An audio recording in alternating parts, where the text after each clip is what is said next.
Gage Skidmore, Flickr. In his article calling for the removal of Donald Trump from office, Mark Galli of Christianity Today noted the unambiguous evidence that the president has abused his power. But then he added this: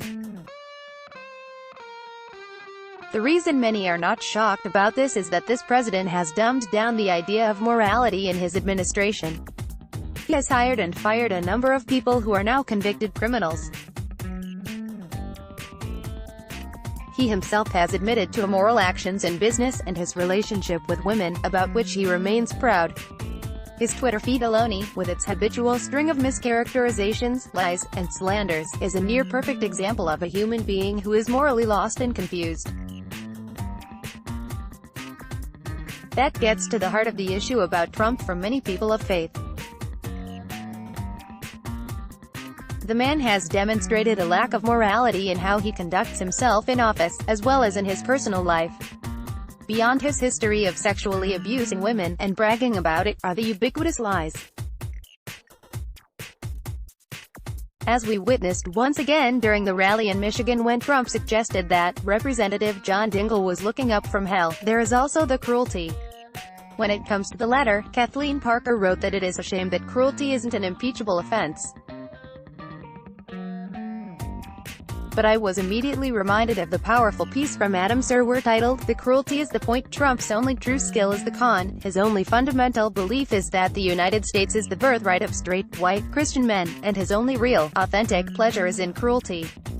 It is that cruelty, and the delight it brings them, that binds his most ardent supporters to him, in shared scorn for those they hate and fear, immigrants, black voters, feminists, and treasonous white men who empathize with any of those who would steal their birthright."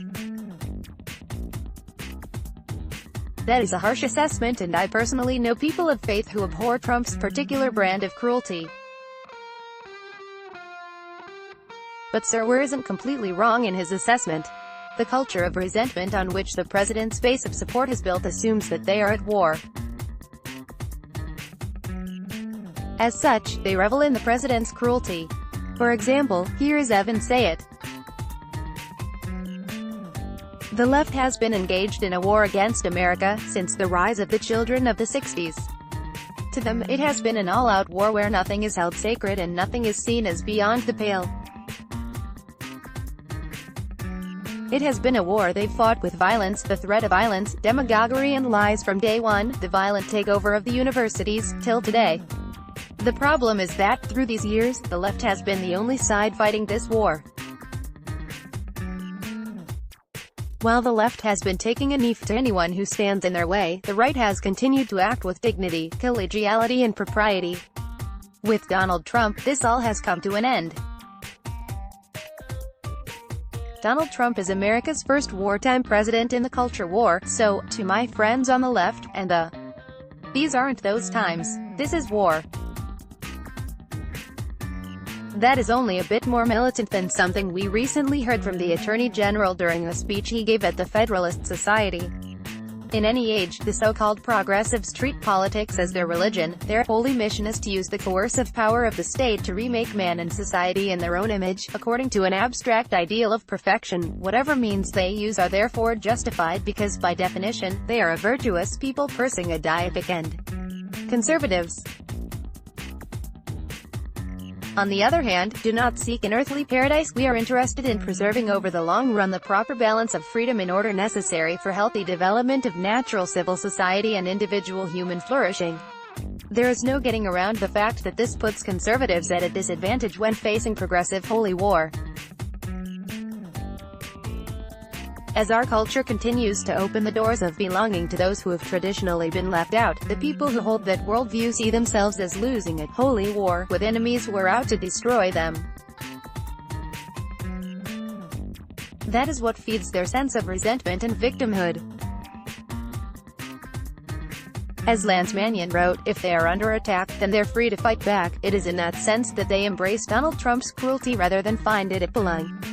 The question this raises for the rest of us is whether our pluralistic democracy can survive an attack by those who view themselves as engaged in a holy war. Is there a place for reasoned dialogue and disagreement with those who have chosen to use any means necessary to impose their will on everyone else?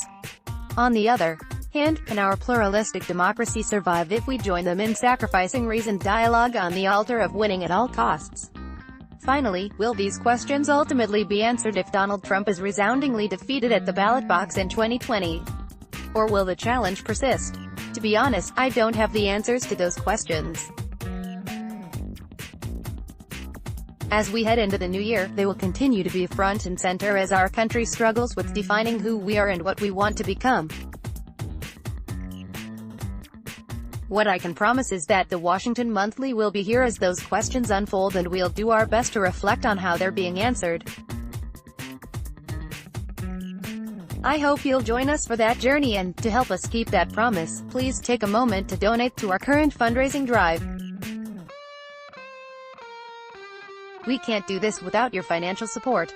Thank you. Let's block ads. Why?